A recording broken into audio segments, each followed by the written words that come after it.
घुटता है। यहाँ की हवा इतनी खराब हो चुकी है कि दिल्ली में रहना अब कई लोग खतरनाक मान रहे हैं। इस बड़े डिजास्टर से निपटने के लिए दिल्ली की केजरीवाल सरकार ने एक छोटी शुरुआत की और वो कदम भी फूंक फूंक कर ले रहे हैं। 1 जनवरी से दिल्ली में गाड़ियां एक दिन छोड़कर एक चलेंगी। कब कौन सी गाड़ी चलेगी ये तय होगा गाड़ी के नंबर प्लेट के आखिरी डिजिट से, यानी ऑड दिन पर ऑड नंबर प्लेट से एंड होने वाली गाड़ी और इवन दिन पर इवन नंबर प्लेट से एंड होने वाली गाड़ी। लेकिन क्या ये वाकई बड़ा फैसला है या फिर खाना पूर्ति है? ये सवाल हम इसलिए उठा रहे हैं क्योंकि IIT कानपुर की एक सर्वे में पता चला है कि दिल्ली में प्रदूषण में निजी गाड़ी और जीप का हिस्सा सिर्फ 10% है और उसमें गाड़ियों का हिस्सा सिर्फ 6% है। सबसे बड़े गुनहगार या विलेन तो डीजल से चलने वाले ट्रक हैं, सड़कों पर धूल है, कंस्ट्रक्शन से मिट्टी है, यहां तक कि घर में खाने पकाने से जो प्रदूषण निकलता है वो भी कारों से होने वाले प्रदूषण से ज्यादा है। और तो और अब ये 6% से कम प्रदूषण फैलाने वाली गाड़ियों के नियंत्रण पर भी सरकार ढील देने की कोशिशें कर रही है। ये सिर्फ 15 दिन का ट्रायल है, 8 बजे सुबह से सिर्फ 8 बजे शाम तक चलेगा और महिलाओं को इसमें छूट दी जा सकती है। तो कितनी सीरियस है ये कोशिश, कितनी सीरियस है सरकार इस कोशिश को लेकर और कितनी सीरियस हम सब हैं इसको लेकर, इस पर हम खास चर्चा करें आज आवाज अड्डा में। हमारे साथ जुड़े शो पे आप के नेता सौरभ भारद्वाज, कांग्रेस के नेता आलोक शर्मा, बीजेपी के नेता नरेंद्र तनेजा, पर्यावरण एक्टिविस्ट बेजान मिश्रा, CSE के विवेक कुमार, JNU के प्रोफेसर CK वार्ष्णेय और दिल्ली के पूर्व पुलिस कमिश्नर TR कक्कड़ साहब भी हमारे साथ जुड़े हैं। सबसे पहले हम लेकिन बात करेंगे एक और बड़े फैसले की जो आज आया हुआ है। आज सुप्रीम कोर्ट ने एक पिटिशन को एग्जामिन करने को मंजूरी दे दी है। ये पिटिशन है कि दिल्ली में जो डीजल की ट्रकें हैं वो बंद हो जाएं और डीजल की सारी गाड़ियां बंद हो जाएं। डीजल की जो ट्रकें हैं उनमें भी वही ट्रकों को आने दिया जाए जो एसेंशियल गुड्स लेकर आती है। इस याचिका को देने वाले हरीश साल्वे हैं वरिष्ठ वकील जो हमारे साथ जुड़े हैं अब शो में इस पर चर्चा करने के लिए। हरीश साल्वे जी, आपकी याचिका पर दिल्ली में ट्रकों पर ग्रीन टैक्स लगा था, अब ट्रकों पर पूरी तरह रोक करने की याचिका आपने दी है, इसके पीछे क्या लॉजिक है? देखिए, लॉजिक का सवाल नहीं है। ये एक क्राइसिस सिचुएशन में आज शहर पहुंच चुका है। आप देख रहे हैं 1000 के ऊपर चले गया, कहीं 1200 कहीं 1300 पोल्यूशन काउंट हो गया है। और पिछले साल जब सुप्रीम कोर्ट में किया था तब 300 निकला था, इस बार किया तो 600 निकला है। सुप्रीम कोर्ट ने आज चीफ जस्टिस साहब ने जिक्र किया, उन्होंने पोल्यूशन कंट्रोल बोर्ड को भी कहा है वो भी जरा चेक करें क्या सिचुएशन है कोर्ट में।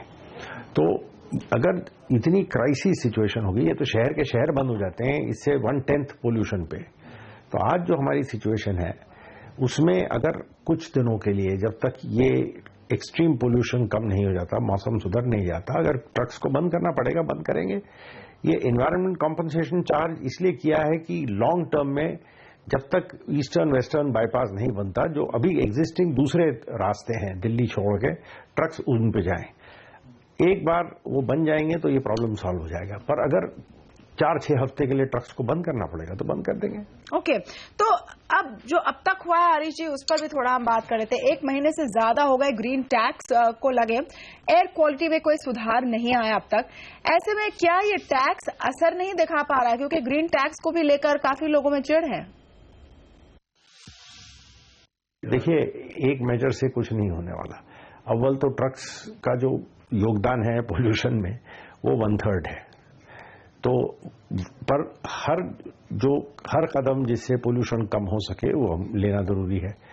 सबसे ज्यादा सिंगल लार्जेस्ट एलिमेंट ट्रक्स का है, 30% पोल्यूशन है, उस पर कुछ ना कुछ करना पड़ेगा। दूसरा है डीजल गाड़ियों का। अब गाड़ियां इतनी ज्यादा हो गई हैं और दिल्ली शहर ऐसी सिचुएटेड है कि बिल्कुल देश के बीच में है, चारों तरफ से हवा आती है तो साफ नहीं होता एटमॉस्फेरिक ऑटोमेटिक विंड मूवमेंट से। तो ये सब नजर में रखते हुए कुछ दिनों के लिए डीजल गाड़ियां कम करें, डीजल गाड़ियों पे कुछ रोक लगाएं, गाड़ियां बंद करें। क्योंकि ऐसा है, उस दिन भी मैंने टीवी चैनल में कहा था कि आज ये ऑप्शन नहीं है कि करें या ना करें, आज ये है करो या मरो। आज ये हमारी परिस्थिति बन गई है।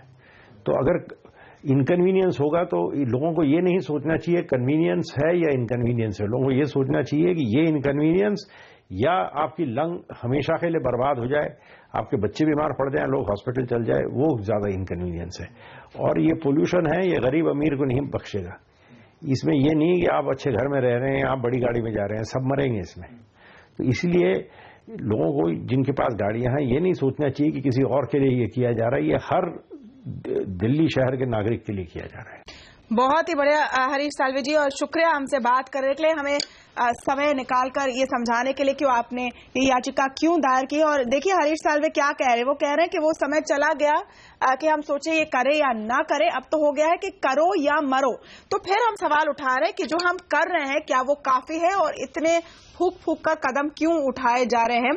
बेजान मिश्रा हमारे साथ जो मौजूद हैं, पर्यावरण के एक्टिविस्ट हैं, उनसे पहले हम राय ले लेते हैं। हम ये सवाल उठा रहे हैं मिश्रा जी आईआईटी कानपुर के सर्वे को देखकर कि क्या जो सिर्फ गाड़ियों पर अब ऑड इवन वाला जो स्टेप लिया गया है वो क्योंकि एक सॉफ्ट टारगेट है, इजी हो जाता है, लो हैंगिंग फ्रूट आप इसको कहिए, जो बड़ा मेनेस है उसको टैकल करने से अभी भी कतरा रही है सरकार?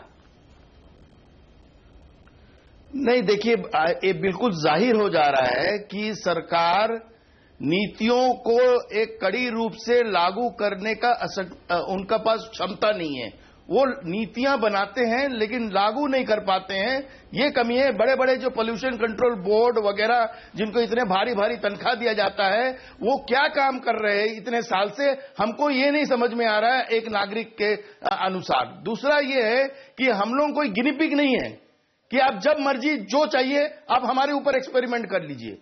ये कौन सी बात हुआ जो हम लोग यदि 3% भी नहीं होता है, जो व्यक्ति जैसे हमारे जैसे आदमी, हम एक ही गाड़ी लेकर 30 साल से चला रहे हैं, हम भी खरीद सकते थे 2 गाड़ी, हमारे ऊपर भी दबाव था परिवार का, लेकिन हम बराबर परिवार को ये कहे कि एक गाड़ी से ज्यादा गाड़ी नहीं होनी चाहिए। तो हम ये समझते हैं कि सरकार क्यों नहीं उन लोगों को दोषी ठहराता है, जैसे हम लोग उपभोक्ता संरक्षण में कहते हैं पॉल्यूटर्स पे प्रिंसिपल, जो पॉल्यूट करता है उसको दंडित कीजिए। नहीं, उसको आप इतने भयंकर रूप से उनको दंडित कीजिए कि वो पॉल्यूटर अब उस ढंग का पॉल्यूशन ना करें। नहीं, यही तो बात है ना मिश्रा जी, जो बहुत ही आसान है इम्प्लीमेंट करना, उसको आपने पहले किया। ऑफिस में जो लोग जाते हैं, स्कूल जाते हैं, अपने काम पर जो निकलते हैं, उन पर आपने इम्प्लीमेंट कर दिया। उसमें भी आप कह रहे हैं 15 दिन, उसमें भी आप कह रहे हैं 8 से 8, फिर आप कह रहे हैं शायद महिलाओं को नहीं करेंगे। तो वाशनी जी, फिर मेरा आपसे सवाल है कि इसमें जो जिस तरह की डिटर्मिनेशन चाहिए इस दिक्कत से जूझने की, या जो इतना बड़ा डिजास्टर हमारे सर पर है उससे निकलने की, क्या वो डिटर्मिनेशन दिख रहा है आपको? देखिए, सबसे पहले तो मैं ये बता दूं कि जो प्रदूषण की समस्या है वो बहुत ही गहरी है और बिल्कुल इसके ऊपर बहुत सारे कदम एक साथ उठाने पड़ेंगे, एंड जिसको हम कहना चाहिए कॉम्प्रिहेंसिव तरीके से इसको देखना पड़ेगा जी। इसमें सबसे बड़ी बात यह है कि जो हमने कदम उठाए हैं उससे कितना फर्क पड़ेगा, इसके बारे में चिंताएं काफी हैं, और अभी ये साफ नहीं है कि क्या इससे वाकई स्थिति इतनी सुधरेगी जितना कि इसके द्वारा जो लोगों को दिक्कतें आने वाली हैं, क्योंकि अभी तक हमने ऑल्टरनेटिव इंतजाम करने में उतनी चुस्तता नहीं दिखाई है, न लोगों को अभी कॉन्फिडेंस है।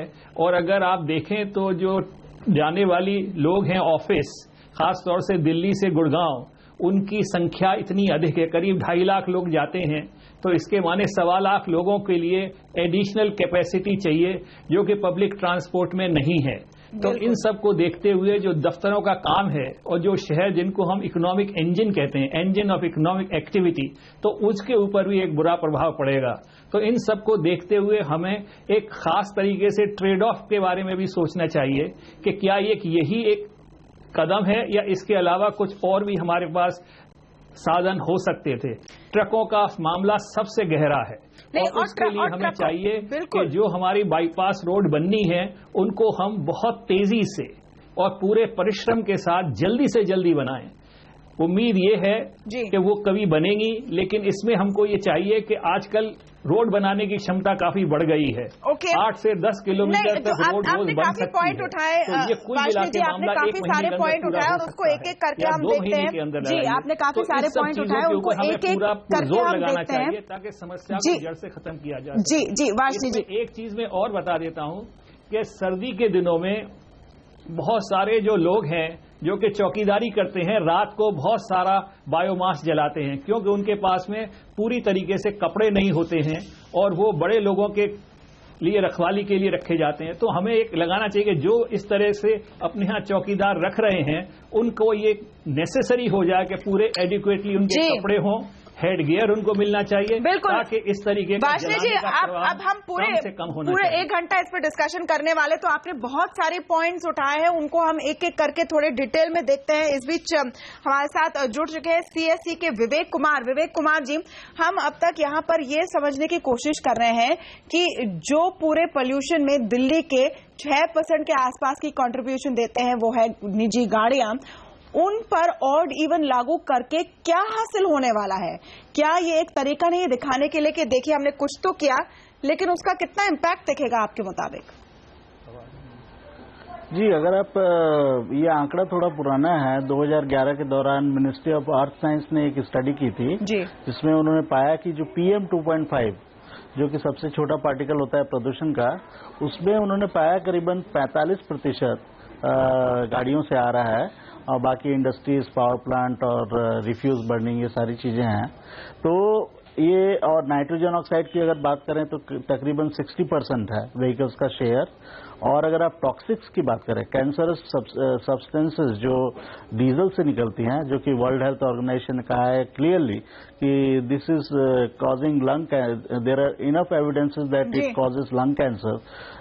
तो मेरे ख्याल से ये जो टॉक्सिक एमिशंस है जो फॉसिल फ्यूल से आ रहा है, और खास करके जो लोअर ग्रेड फ्यूल्स हैं जिनमें पॉल्यूशन ज्यादा होता है, for example coal, diesel, kerosene, these are major problems.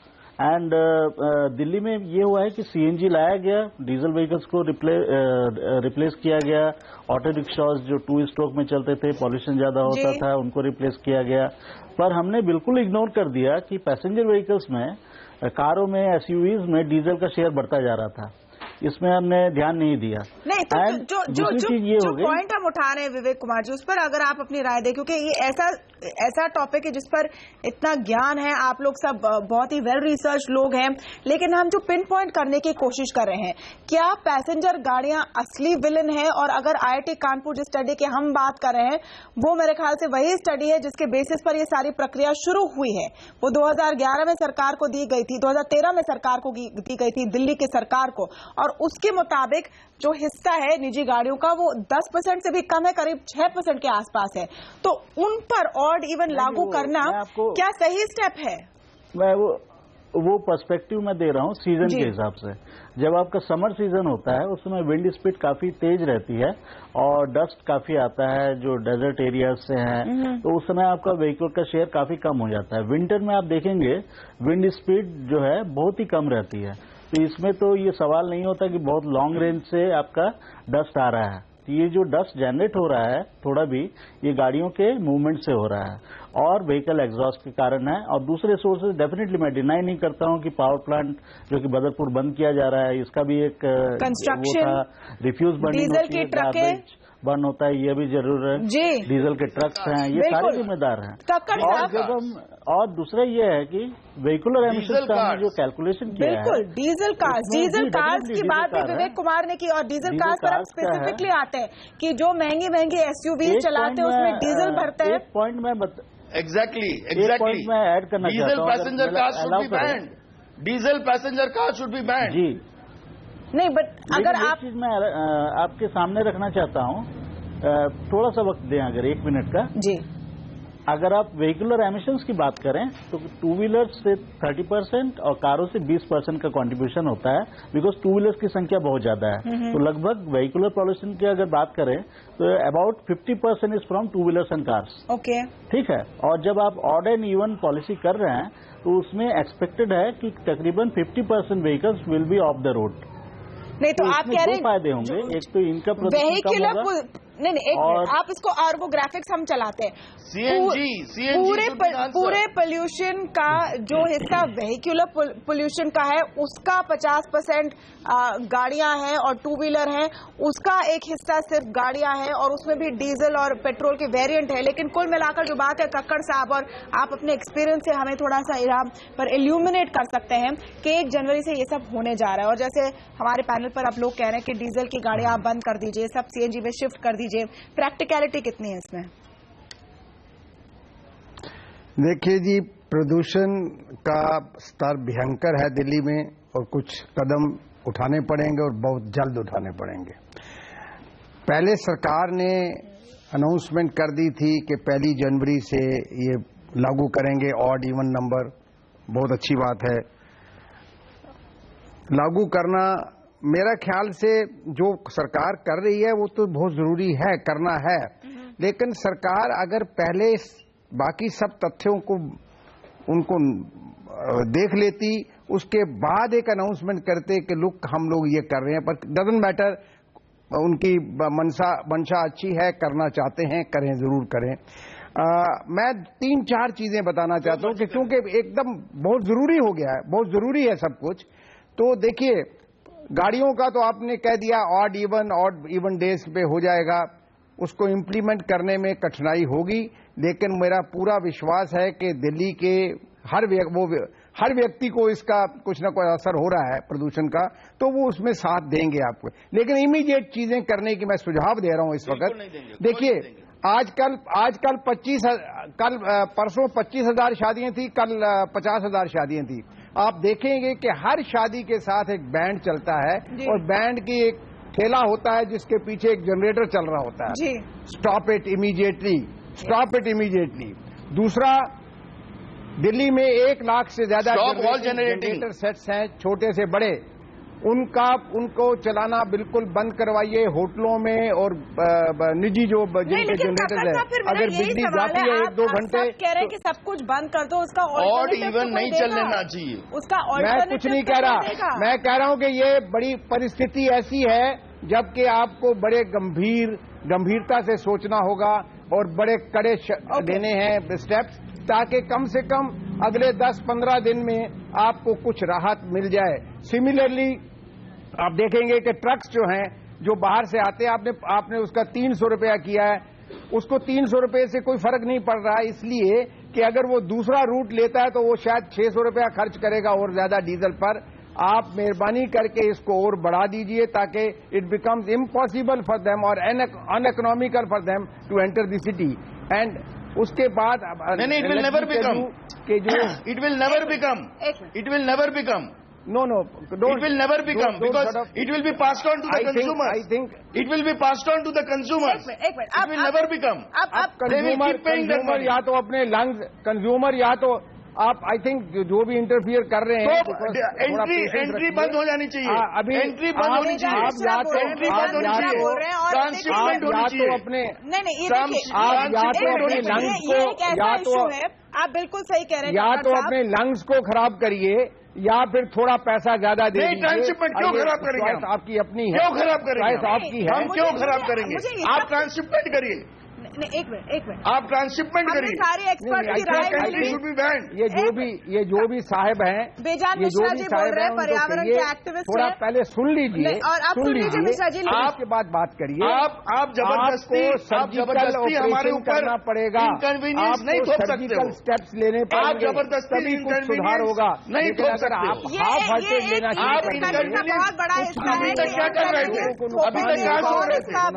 अभी तक आप कहाँ सो रहे थे? बेजान मिश्रा जी कहाँ सो रहे थे? बेजान मिश्रा जी 1 मिनट, कक्कड़ साहब 1 मिनट, हमने अभी तक आई थिंक आप जो भी मिश्रा जी हैं या जो कोई और सज्जन है, थोड़ा पेशेंस रखिए। आप जो भी हैं, आप सो रहे थे, आप सो रहे थे। अपने एक्सपीरियंस के तौर पर बोल रहे बेजान मिश्रा जी, वो उनको मत बोलिए, वो सब अपना व्यू रख रहे हैं। 1 minute, now let's move on to BJP, Congress and Aam Aadmi party. Kakkar ji please, मैं आपके पास फिर से लौटती हूँ, बहुत इंपॉर्टेंट पॉइंट्स रख रहे हैं। दूसरा, अब आता है प्रश्न आता है कि ये देखिए सर्जिकल ऑपरेशन करना पड़ेगा आपको। आप ये समझे कि हाफ हार्टेड अप्रोच ये क्यों करेंगे? वो नहीं बंद करेंगे, जनरेटर नहीं बंद करेंगे, फिर आप भूल जाइए कि आप इसमें कुछ सुधार करेंगे। अब प्रॉपर इम्प्लीमेंटेशन की बात सुनिए मेरे से। बेजान मिश्रा जी और कक्कड़ जी, मैं आपको रिक्वेस्ट करती हूँ odd even number, odd even कुछ मिनटों के लिए इसको पॉज पर रखिए। इम्प्लीमेंट करना डिबेट कठिन अवश्य है, कठिन अवश्य है। हमें इसको ट्रायल देना चाहिए लोगों को। अगर लोग मैं आपको रिक्वेस्ट करूँ कि कुछ मिनटों तक इस डिबेट के हिस्से को पॉज पर रखिए। पॉलिटिकल पर्सपेक्टिव में लेना चाहती हूँ। बहुत पेशेंटली नरेंद्र तनेजा हमको सुन रहे हैं, सौरभ भारद्वाज हमको सुन रहे हैं, आलोक शर्मा हमको सुन रहे हैं। प्लीज आप कर सकते हैं, आप जनरेटर सेट बंद करवा सकते हैं, आप ये शादियों में जो ओपन होता है उसको बंद करवा सकते हैं। आपने बोल दी। कक्कड़ साहब प्लीज बस पॉज बटन में दबाना चाहती हूँ। डिबेट के इस हिस्से पर हम जरूर लौटेंगे, बहुत ही जरूर हिस्सा है, लेकिन पॉलिटिकल विल की जो बात हो रही है उस पर हम आते। 3 राजनेता आपके स्क्रीन पर हैं और तीनों ने आप सबकी बात बहुत शांति से सुनी है, इसके लिए मैं उनका शुक्रिया अदा करना चाहती हूँ। सबसे लास्ट में पूछूंगी आम आदमी पार्टी के सौरभ भारद्वाज से, क्योंकि आपको सबकी राय सुन लेनी चाहिए क्योंकि आप सरकार में। नरेंद्र तनेजा जी, इन्होंने कुछ तो किया, कम से कम वो एक स्टेप तो ले रहे हैं, ऐसा कहेंगे आम आदमी पार्टी के जो प्रतिनिधि हैं। एक शुरुआत तो है कम से कम। देखिए, पहली बात मैं ये कहना चाहूंगा कि इस इशू इतना गंभीर है। कोई शहर हो, कोई देश हो, सबसे बड़ी उसकी जो बहुमूल्य चीज होती है उस जगह के लोग होते हैं। सबसे बहुमूल्य संपदा किसी भी राष्ट्र की भी लोग ही होते हैं। और अगर जो दिल्ली में जो स्थिति है इसको पॉलिटिसाइज करना या इसको इमोशनलाइज करना, वो मुझे लगता है कि वो दिल्ली के हित में नहीं है। समस्या गंभीर है और इसको हम सबको मिलकर के करना पड़ेगा। आम आदमी पार्टी की सरकार ने जो कदम उठाया उसको देखना पड़ेगा।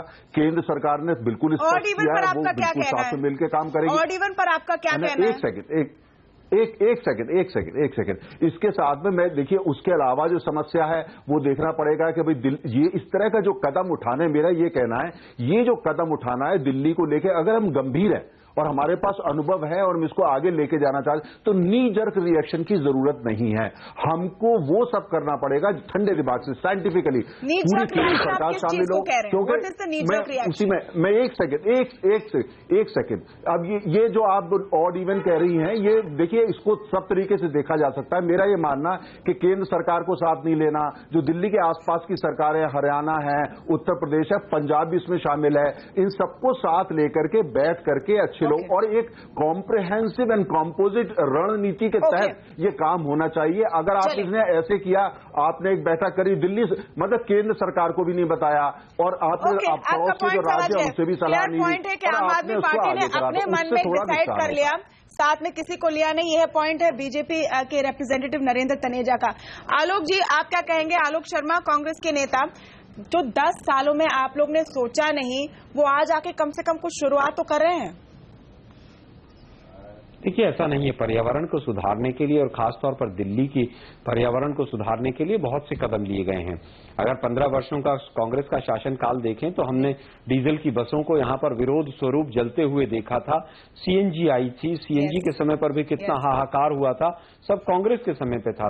आप देखिए किस तरह से मेट्रो आई, यहां पर 88% के करीब ग्रीन फॉरेस्ट कवर बढ़ा है। पिछले 15 वर्षों में तमाम चीजें अच्छी हुई हैं, लेकिन जो आज का कदम है वो ऐसा माना जा रहा है कि बहुत जल्दबाजी में बिना किसी तैयारी के इन लोगों ने एक कदम उठा लिया है। फिर भी कांग्रेस पार्टी, क्योंकि दिल्ली में इस समय पर प्रदूषण एक भारी भरकम समस्या है, कांग्रेस पार्टी उसमें पूरी तरह से अपना सहयोग देना चाहती है। आलोक जी, आप सही कह रहे हैं कि 15 साल में कई कदम उठाए गए हैं, लेकिन जो आज इतनी बदतर हालत हुई है दिल्ली की, ये तो नहीं हो सकता ना कि पिछले कुछ महीनों में हुई है आम आदमी पार्टी की सरकार आने के बाद।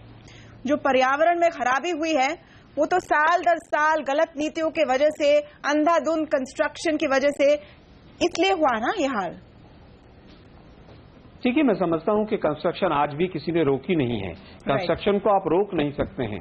ये हिंदुस्तान का ही राजधानी है, यहाँ पर 3.5 लाख के करीब आबादी नेचुरल ग्रोथ से आती है। 3.5 लाख के करीब प्रति वर्ष यहाँ पर माइग्रेशन होता है। तो 7 लाख लोग इस शहर के अंदर नए हर साल जुड़ जाते हैं, एक नया शहर इसके अंदर जुड़ जाता है। मैं जानना चाहता हूं कि प्रदूषण को रोकने के लिए पिछले 2 वर्षों से, जब से कांग्रेस की सरकार नहीं है, केंद्र सरकार ने पार्लियामेंट में एक भी पर्ची अगर रखी हो तो बताएं। दिल्ली की सरकार ने विधानसभा में क्या किया है वो बताएं। केवल एक आनन फानन में डिसीजन लेकर वाहवाही लूटना, पीठ थपथपाना उचित नहीं है। ओके, अब आते हैं भारद्वाज जी के पास। आपने सबकी राय सुनी और अलग अलग राय आ रही है कुल मिलाकर, लेकिन भारद्वाज जी ये राय आ रही है कि आनन फानन में डिसीजन लिया गया, किसी को साथ में नहीं लिया, और एक तबके को आपने एक तरह से टैक्स किया है या पेनलाइज किया है पूरे शहर के पोल्यूशन के लिए। जो सबसे बड़े पोल्यूटेंट हैं, जो प्रदूषण फैलाते हैं, उनको आप पहले दंड दीजिए। मैं आपको बताऊं कि ये सोच गलत है कि सरकार ने आनन फानन में कोई डिसीजन लिया है। जब ये सरकार बनी थी तो दिल्ली डायलॉग कमीशन करके एक कमीशन हमने बनाया, जिसके अंदर एक महत्वपूर्ण टास्क फोर्स थी जो एनवायरमेंट पोल्यूशन के ऊपर काम कर रही थी। उसने बहुत ही स्ट्रक्चर्ड तरीके से सभी स्टेक होल्डर्स के साथ, आरडब्ल्यूएस के साथ, एनजीओज के साथ, एनवायरमेंटलिस्ट के साथ, साइंटिस्ट के साथ एक स्ट्रक्चर्ड डिस्कशन की। उसके बाद एक वाइट पेपर पब्लिश किया। उन्होंने सरकार को अपनी कुछ सजेशंस दी। सरकार ने अपने पहले बजट में, जो हम दिल्ली सरकार का पहला बजट था, उसके अंदर ये प्रावधान लाए कि जो व्हीकल्स, कमर्शियल व्हीकल्स, ट्रक्स वगैरह दिल्ली में घुसते हैं, उनके ऊपर एक्स्ट्रा कंजेशन टैक्स लगाया जाए। मेरी बात सुन लीजिए, मेरी एक बात सुन लीजिए जी। नहीं, मेरा जो बेसिक क्वेश्चन है, तो उसका बहुत ज्यादा पॉलिटिकल पार्टीज ने विरोध किया, कांग्रेस ने विरोध किया, बीजेपी ने विरोध किया। बाद में सुप्रीम कोर्ट ने कहा कि टैक्स लगना चाहिए। उससे बात नहीं की जी।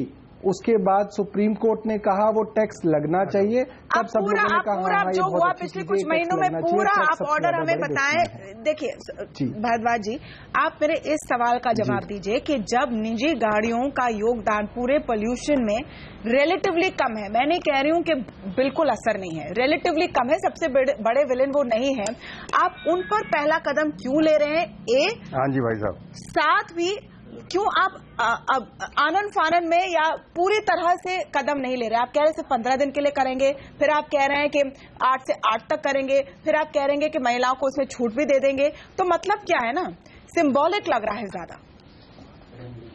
बिल्कुल ये पॉलिटिकल है। आपको बताऊं, देखिए आपके यहाँ 2 विशेषज्ञ, मेरे 1 मिनट, आपके पॉलिटिकल लोगों के आने से पहले आपके यहाँ 2 विशेषज्ञ बहस कर रहे थे और आप देखिए आखिरी में आते आते वो एक दूसरे से लड़ने लग गए। जब 2 लोगों की राय मिलानी इतनी मुश्किल होती है तो आप सोचिए 1 करोड़ 20 लाख लोग या 2 करोड़ लोग दिल्ली के हैं और सरकार की कोशिश रहती है कि कोई ऐसा कंसेंसस निकले जिसमें कोई ज्यादा नाराज ना हो और कोई कुछ फायदे प्रकृति के लिए, कुछ फायदे एनवायरनमेंट के लिए हो सके।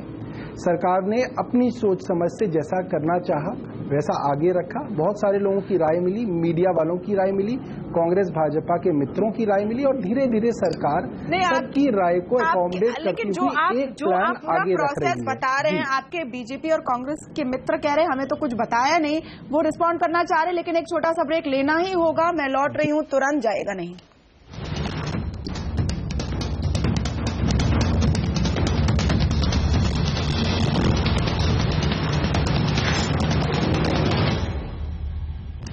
ऑड इवन का कितना फायदा होगा, हम इस पर बात कर रहे हैं। साथ ही अब सुप्रीम कोर्ट ये फैसला लेने जा रही है या इस पर वो सोच विचार कर रही है कि क्या दिल्ली में डीजल गाड़ियों को पूरी तरह से बंद किया जाए, साथ में ही डीजल ट्रक्स पर क्या फैसला लिया जाए।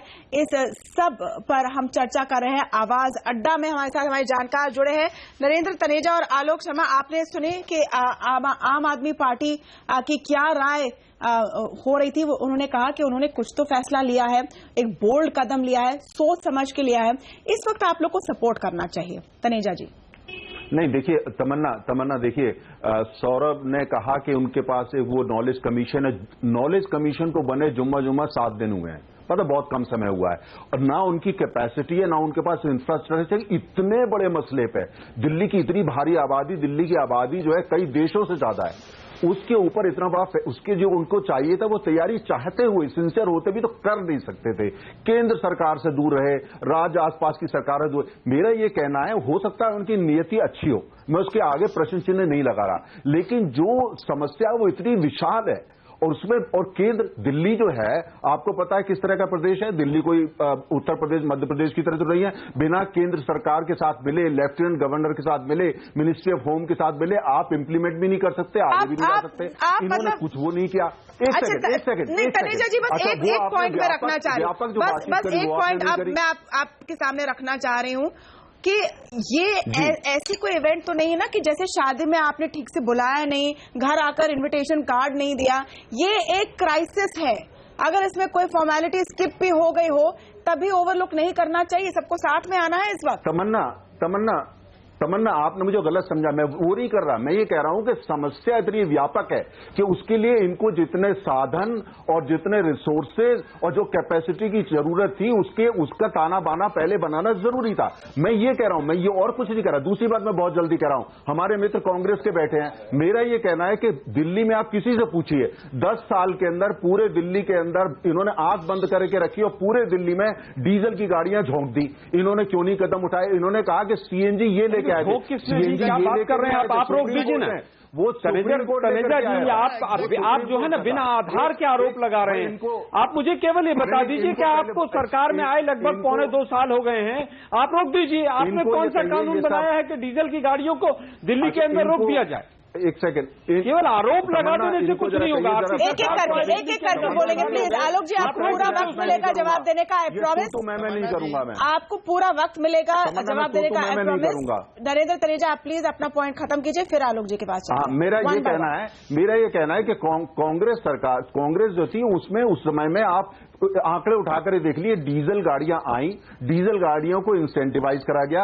अब सब जिम्मेदारी जो नई सरकार हमारी आई है, हम लोग कर रहे हैं। क्लाइमेट चेंज को लेके हमने क्या कमिटमेंट किया, पूरी दुनिया उसकी तारीफ कर रही है। और जो भी काम हम आम आदमी पार्टी सरकार से जो इनका सवाल है, सहयोग करेंगे, जो इनका सवाल है और उनको वो खुद रखेंगे कि आपके पास काफी समय है इस पर रिवर्सल करने का, कोई हाथ नहीं बनने हुए। अगर आपको लगता है गलत है तो आप कर लीजिए। जी आलोक शर्मा को अपना पॉइंट रखना। मेरा ये कहना है, देखिए भाजपा के प्रवक्ता महोदय से कि आपने आने के बाद नहीं 2 साल हो गए आपको आते हुए, अभी भी आप कांग्रेस को रोते चले जा रहे हैं।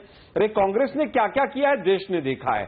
हमसे अगर कोई कमी रही तो आप पूरा कर देते। आप बताइए, अगर डीजल की गाड़ियां यहां पर आप कहते हैं कांग्रेस ने झोंक दी, पता नहीं किस तरह की स्टेटमेंट दे रहे हैं। आपको लगता है कि डीजल की गाड़ियों पर बैन लगना चाहिए तो आप लगाते क्यों नहीं है? आपका 1.5 साल लगभग केंद्र शासित राज्य था एलजी। अच्छा इस बीच छोटा सा डाइवर्जन।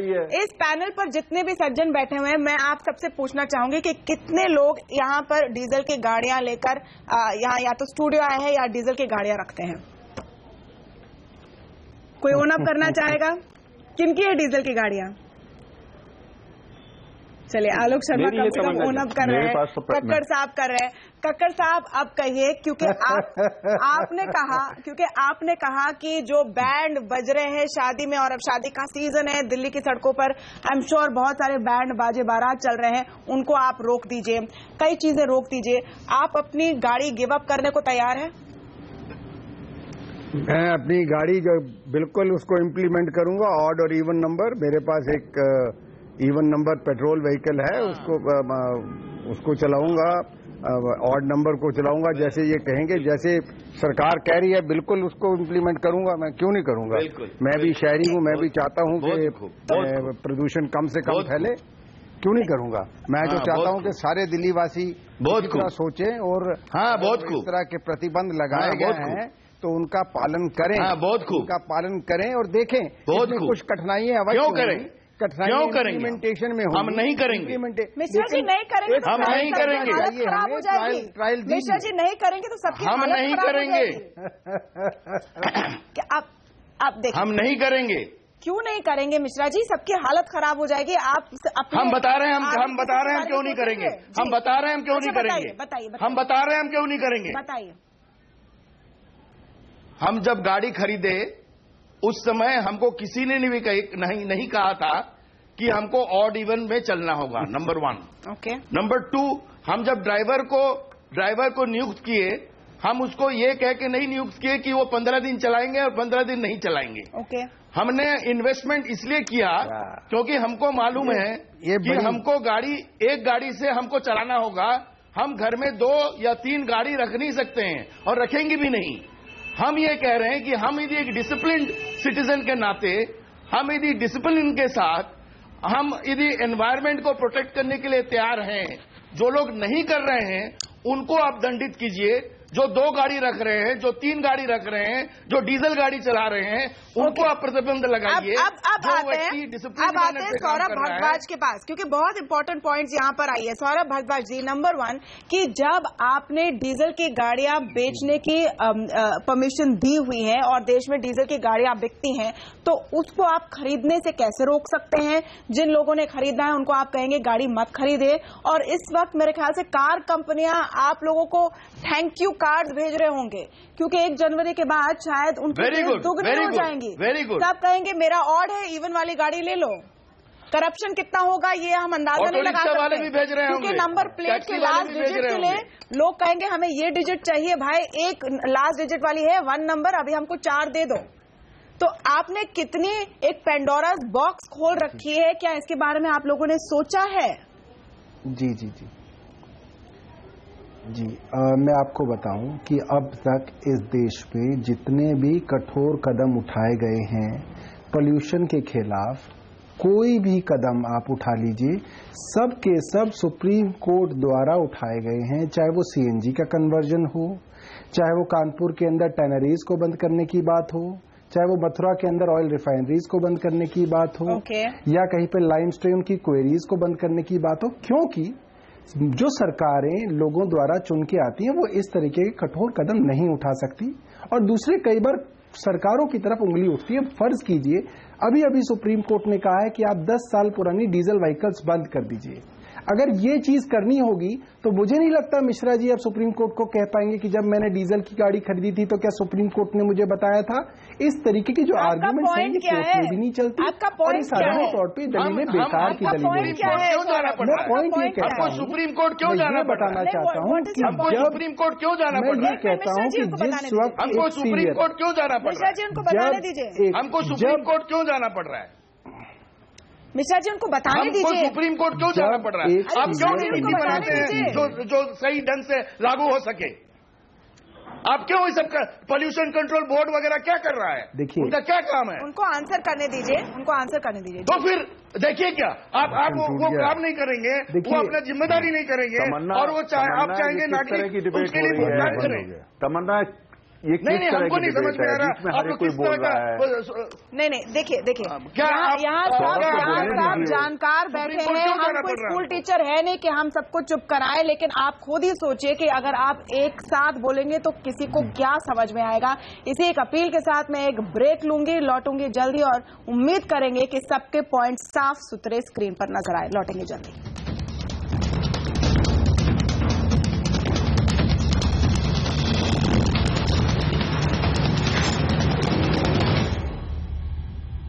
पूरे डिबेट का सार क्या है? पूरे डिबेट का सार ये है कि क्या दिल्ली सरकार एक आसान तरीका अपना रही है दिखाने के लिए कि वो प्रदूषण के गंभीर मामले पर कुछ एक्शन ले रही है, और क्या अभी भी लोग अपने हक को लूज आउट करने को तैयार है प्रदूषण के बड़े प्रॉब्लम के लिए?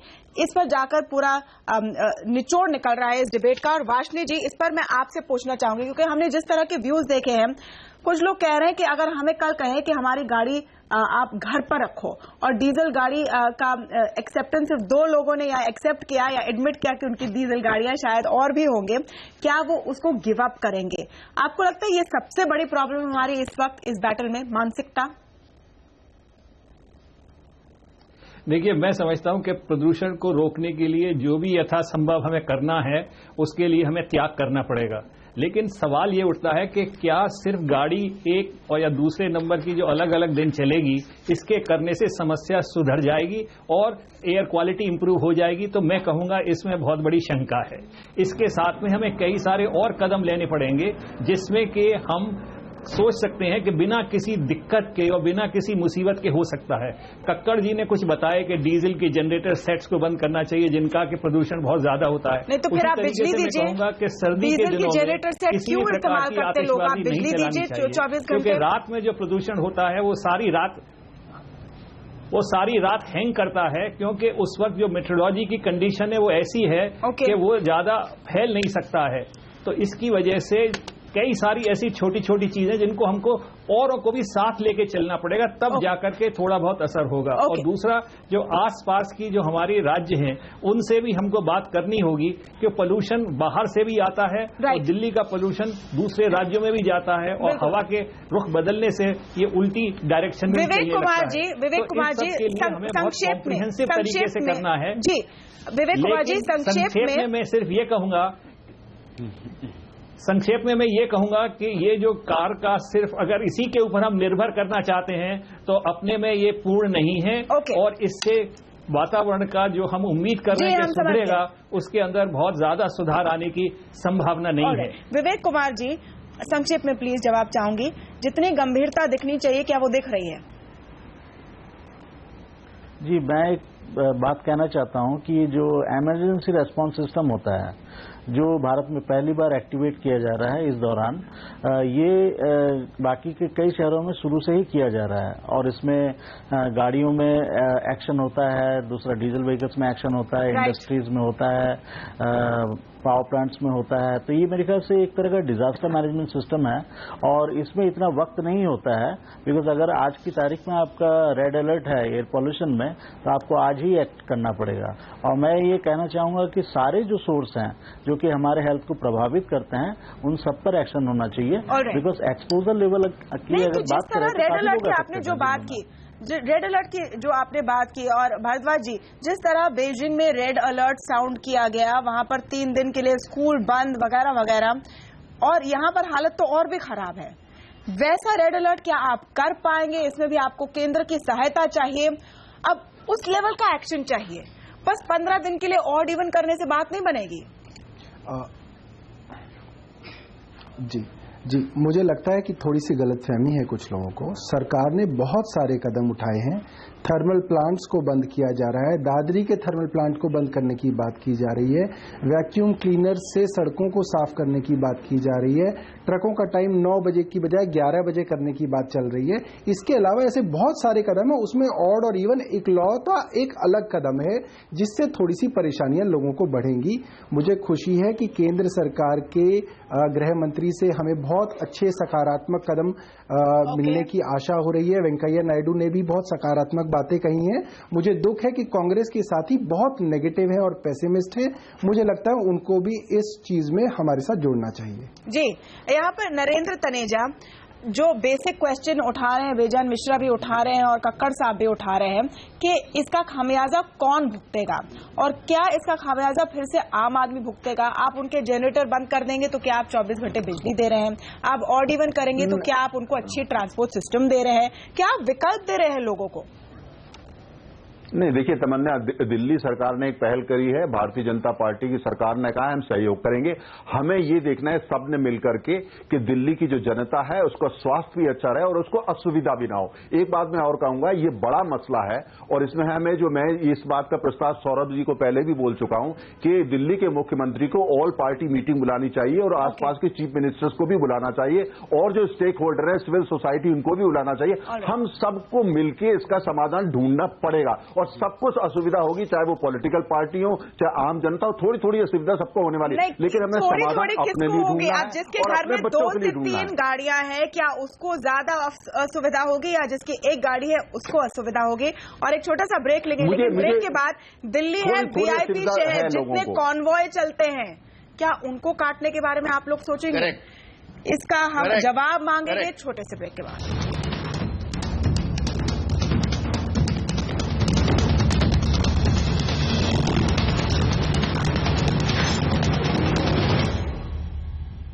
बहुत हो गई बातें, अब एक्शन का टाइम है और दिल्ली में एक्शन शुरू होना है। वैसे मुंबई का हाल जहां हम बैठे हैं वो कम खराब नहीं है, लेकिन खैर वो दूसरी कहानी है।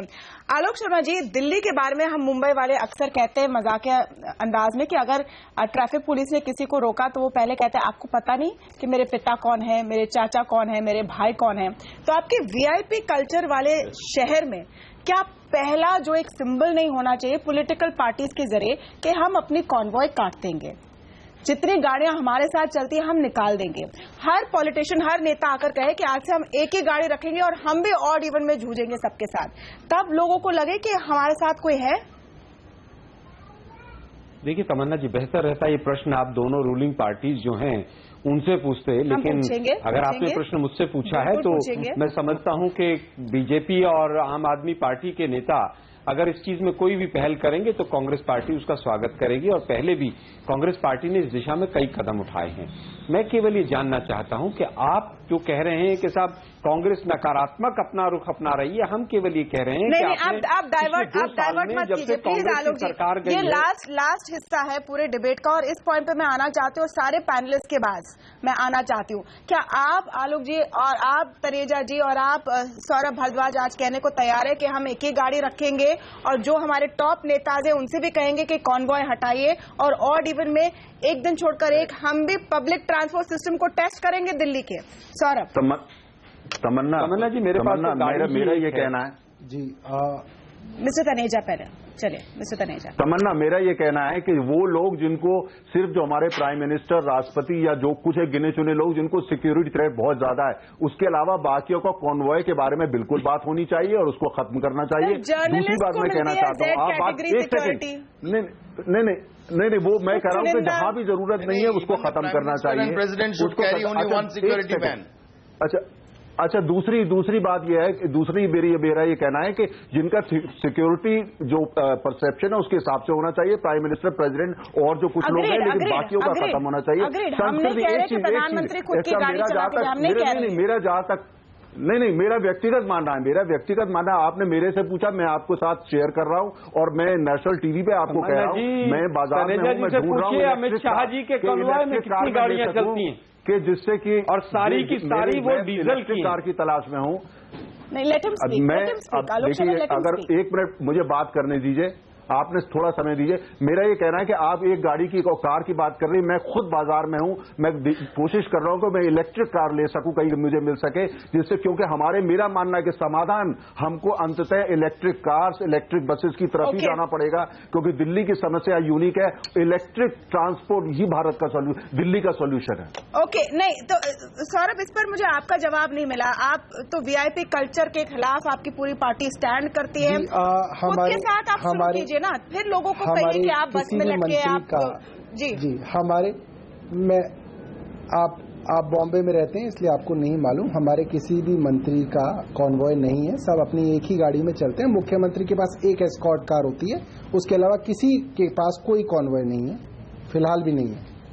नहीं, जो जिनके पास दो गाड़ियां हैं और उसमें बॉम्बे में या मुंबई में या कहीं भी रहने से कोई मतलब नहीं है, लेकिन जिनके पास एक से ज्यादा गाड़ियां हैं वो एक गाड़ी त्याग दे। जी नहीं, मैं बता रहा हूँ कि हमारे मंत्रियों में किसी के पास कॉन्वॉय नहीं है। नहीं, कॉन्वॉय नहीं है, खुद की पर्सनल तो गाड़ियां होंगी। आप लोग को अब जो आप लोग ने अपनी सैलरी बढ़वाई है उसमें आप लोग ने 12 लाख रुपए के लोन को पास कर दिया अपनी गाड़ियों के लिए। What about that? जी मैं आपको बता दूं कि सैलरीज अभी बढ़ी नहीं है, वो अभी केंद्र सरकार के पास गई हैं और ज्यादातर लोगों के पास एक गाड़ी है, और ऐसे भी बहुत सारे विधायक हैं जिनके पास एक भी गाड़ी नहीं है। बिकॉज सिर्फ 2 मिनट मेरे पास है और आप सबसे मैं व्यू लेना चाहती हूँ, प्लीज एक लाइन में। मिश्रा जी, क्या ये आइडिया तमन्ना जी कि स्टार्ट फ्रॉम द टॉप आप एग्जाम्पल सेट कीजिए ना कि हम सब त्याग रहे हैं, हम भी एक दिन छोड़कर एक पब्लिक ट्रांसपोर्ट को टेस्ट करेंगे। एब्सोल्युटली तमन्ना जी, बिल्कुल सही आप कही हैं, और हम ये कहना चाहेंगे कि जो पोल्यूशन कंट्रोल बोर्ड, उनको दोषी ठहराइए। वो इतना दिन तक क्या कर रहे थे, कहां सो रहे थे, और उनको क्यों नहीं आप दोषी ठहरा रहे हैं? उनको तो क्यों नहीं आप एक कड़ी से कड़ी करें? सवाल है कि आज क्या करें? कक्कड़ साहब आज आप एग्जाम्पल ऐसा है, देखिए जितने पॉलिटिकल पार्टी के नेता हैं उन लोग थोड़ा बंद कर दें जो वो प्रीच कर रहे हैं, उन लोग प्रैक्टिस करें जो वो प्रीच कर रहे हैं। Okay, practice what you preach. जो लोग प्रीच कर रहे हैं वो प्रैक्टिस करें। आपने एक पॉइंटेड प्रश्न पूछा है कि क्या ये वीआईपीज के साथ जो कॉन्वॉय चलती हैं उनको थोड़ा कम कर दिया जाए। देखिए, जो तो एसपीजी की कवर में है, प्राइम मिनिस्टर हैं और कुछ और लोग हैं, उनमें कमी करना बहुत कठिन होगा। जेड कैटेगरी के लोग हैं, 20 लोग हैं, उनमें बाकी जितने भी हैं उनकी कॉन्वॉय में कमी की जा सकती है, बिकॉज सिर्फ उनके साथ सिक्योरिटी कार्रवाई नहीं चलती है और भी लोग बहुत चलते हैं, तो इनकी कभी इनमें कमी की जा सकती है। पूरा एक किस्म का पूरा मोहल्ला चलता है उनके साथ, उसको कमी की जा सकती है और डेफिनेटली ये और ये खुद अंदर से आवाज आनी चाहिए। सिक्योरिटी एजेंसीज को समय समाप्त हो गया, तो बस एक समाप्त करने के लिए अंदर से आवाज आनी चाहिए कि अगर आपको सोल्यूशन ढूंढना है तो उस सोल्यूशन का बोझ सिर्फ आम आदमी नहीं उठाएगा। दिल्ली शहर एक अच्छा एग्जाम्पल बन सकता है जहां हर दूसरा तीसरा इंसान वीआईपी है या अपने आप को वीआईपी समझता है, कि हम अपने से शुरुआत करें। अपनी डीजल गाड़ियां आप रख दीजिए गैराज में, एक दिन मेट्रो लेकर भी देख लीजिए, तब दूसरों को आप हिदायत दे सकते हैं। चलिए, बहुत बहुत शुक्रिया हमारे साथ आज आवाज अड्डा में शामिल होने के लिए। नमस्कार।